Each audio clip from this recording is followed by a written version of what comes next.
I'd been a babysitter for years, working with several different companies and hundreds of families. This was just another job on a Thursday night. I drove to the house, getting there exactly on time, and met the parents. They were having a date night at a concert downtown and would be gone for 5 to 6 hours. It was 6:30 already, so this was a late job. They introduced me to their son, Jay, who was 10. He was very talkative and seemed to enjoy my company. When the parents left, he was excited to show me his video games and have me be his audience while he played.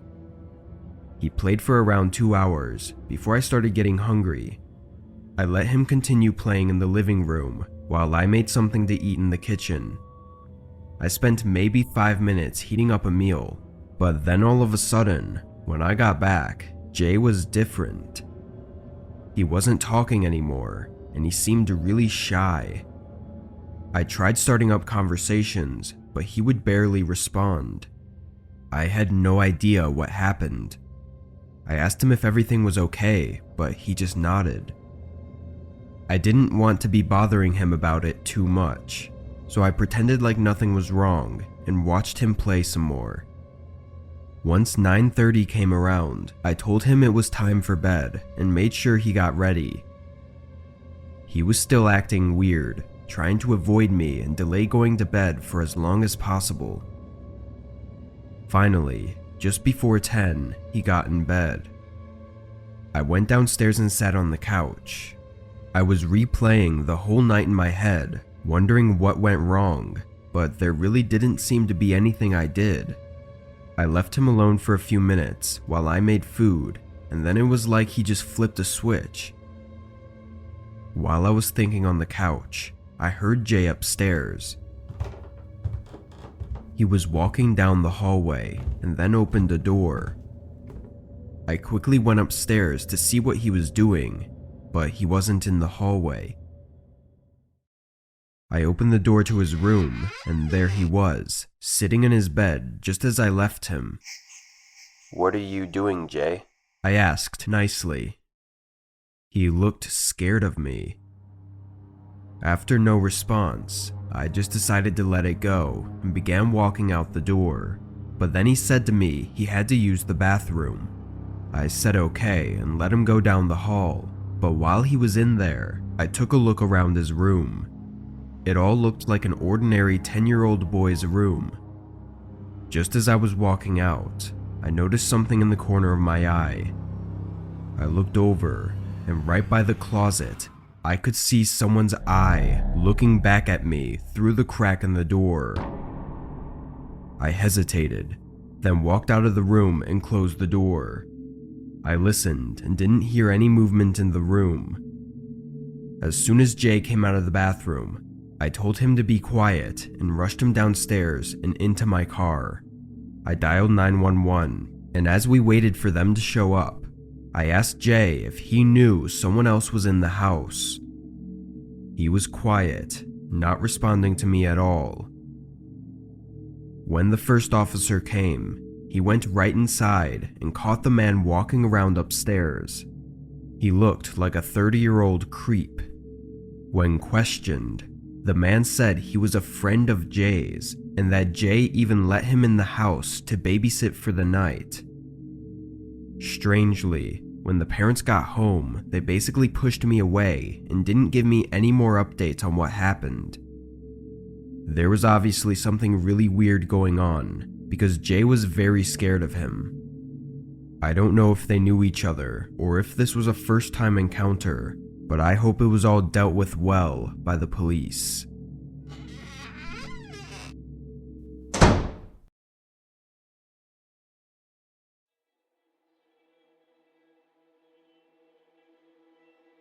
When I was 16, my parents made me get a job.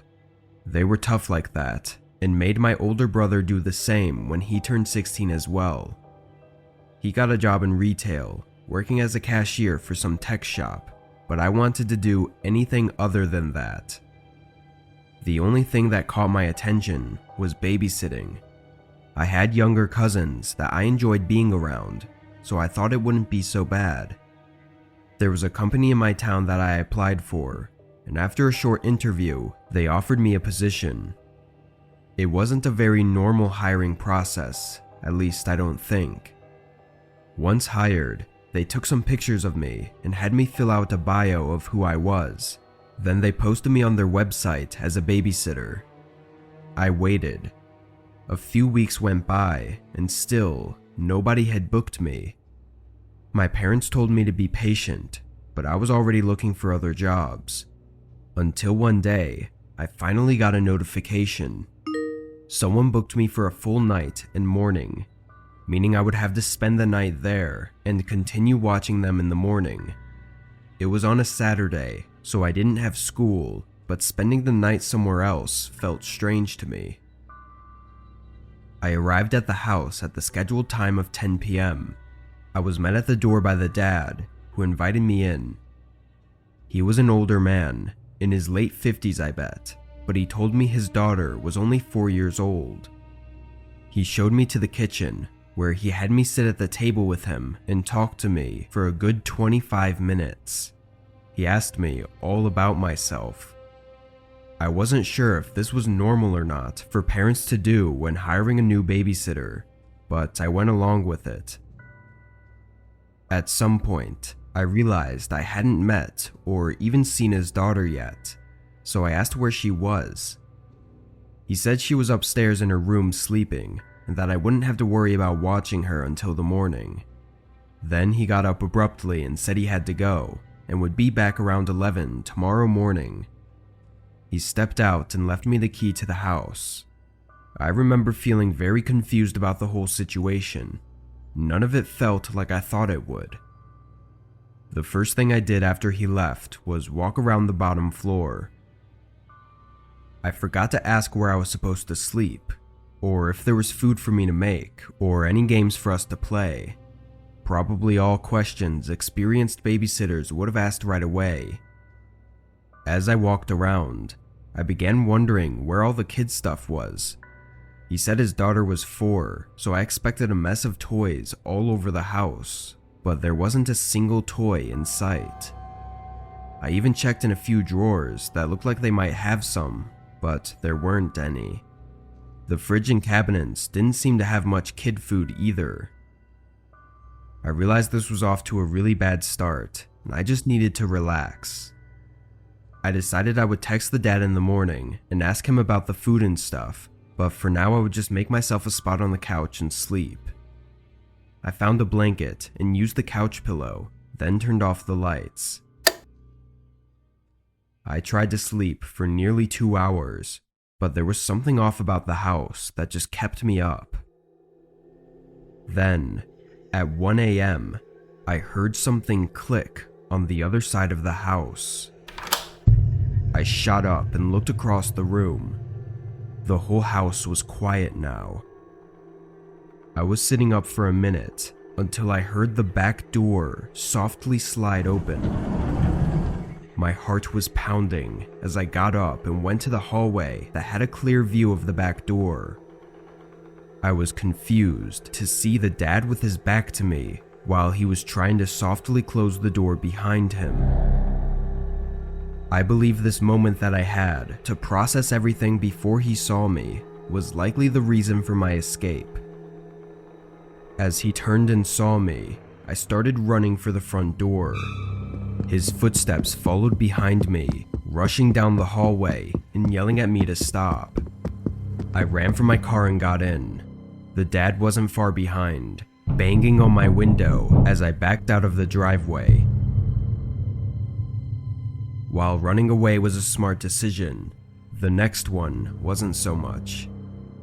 I didn't say anything about what happened. I think I was worried that I had done something wrong or messed up as a babysitter somehow. A month later though, I finally told my parents and they said it was too late, but I should have reported it. It was an obvious red flag that the man didn't contact the babysitting company, practically showing that he was guilty of something. I'm sure there was no daughter, and no reason for me to be at his house, other than for some sick plan he had set up for me.